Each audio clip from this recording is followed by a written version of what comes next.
Well, joining me now to expatiate on this is Tengi George-Ikoli, who is the country lead of Natural Resource Governance Institute, an organization dedicated to improving countries' governance over their natural resources to promote sustainable and inclusive development. Good to see you, and thanks for your time. Methane, I believe, is a property found in petroleum product. But again, first, let's talk about this whole policy about cutting down on it and see why we're cutting down on it in the first place.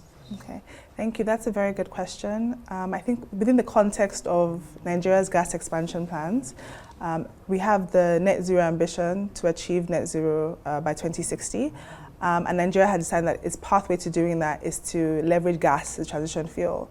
That will require Nigeria to increase its gas use for domestic uses, for exports.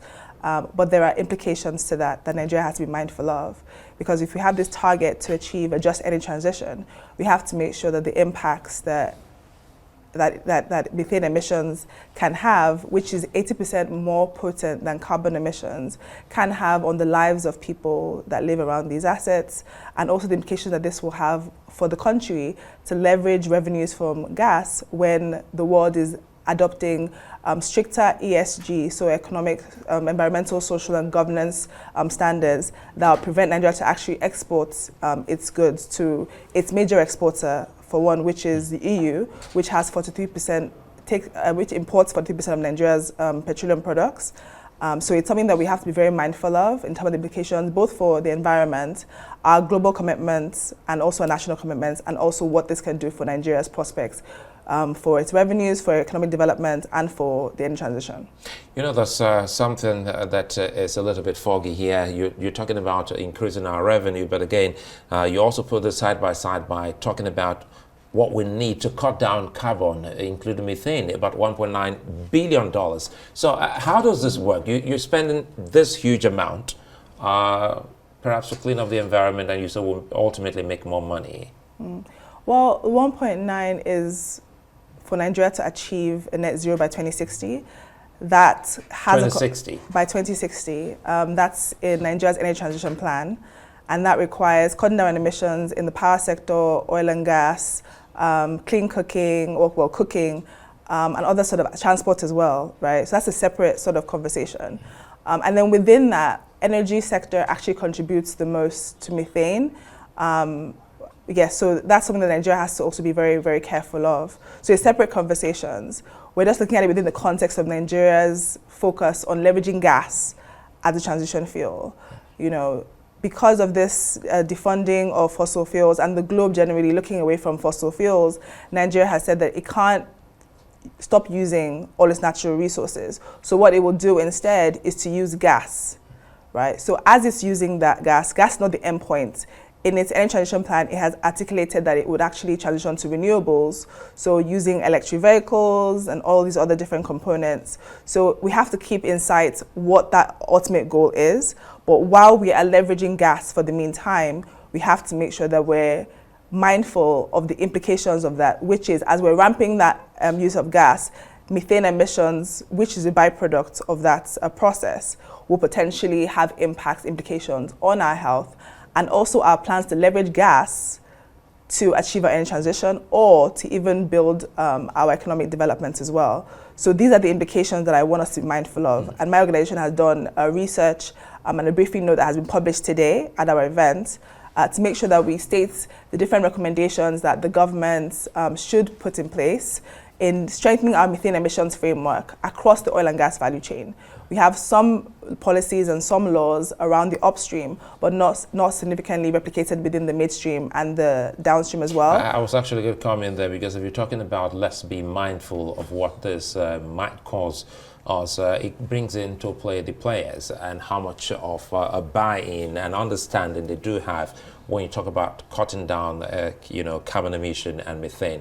Looking at the research carried out by your group, how possible, is it with others who are key players in the industry to understanding and also accepting the outcome of your research?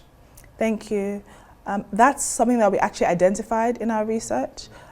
First of all, one of the key points that we've mentioned is that to be able to track, in fact, progress against Nigeria's targets to reduce methane emissions.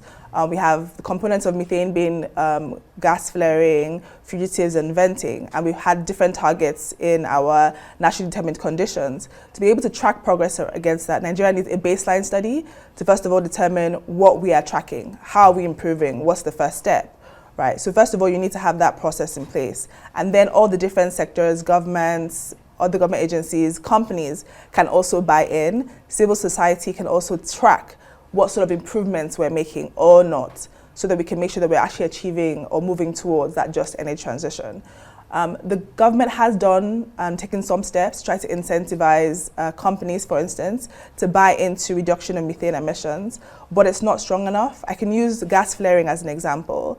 We've had a target of reducing and eliminating gas flaring. So 2020, that was then moved to 2030. Before that, there were already a lot of movement from that target. So the question is, why is that not been sufficient? We have the Petroleum Industry Act, which creates penalties that prevents gas flaring. But it doesn't incentivize the companies to do so. So we have to look at other more creative methods and suggestions to encourage companies to actually reduce their methane emissions. One aspect that our findings were able to uncover was that with the International Energy Agency, by reselling gas, you actually make about $350 million. That was from their assessment. And by adopting methane emission reduction strategies, companies can have only spend $250 million. So there's no cost, essentially, and there's a bit of a profit if they actually adopt these sort of technologies. So I think having stronger regulations and guidelines by the regulators across the value chain will incentivize the government, and then enforcement. That's another thing that came out of that conversation. There's a lot of laws and policies, etc., but there's not significant or sufficient implementation to ensure this. And providing data, transparency by the government as well, would allow civil society to be able to monitor this process and collaborate to ensure that these companies are living up to their obligations. We have IOCs that have obligations in Nigeria, but they have obligations that are a lot stronger abroad. So this would allow us to keep them accountable to their commitments and the targets that the government has set. Well, Tengi, George-Ikoli, good luck in your pursuit. Thank you very much. Thank you for having me.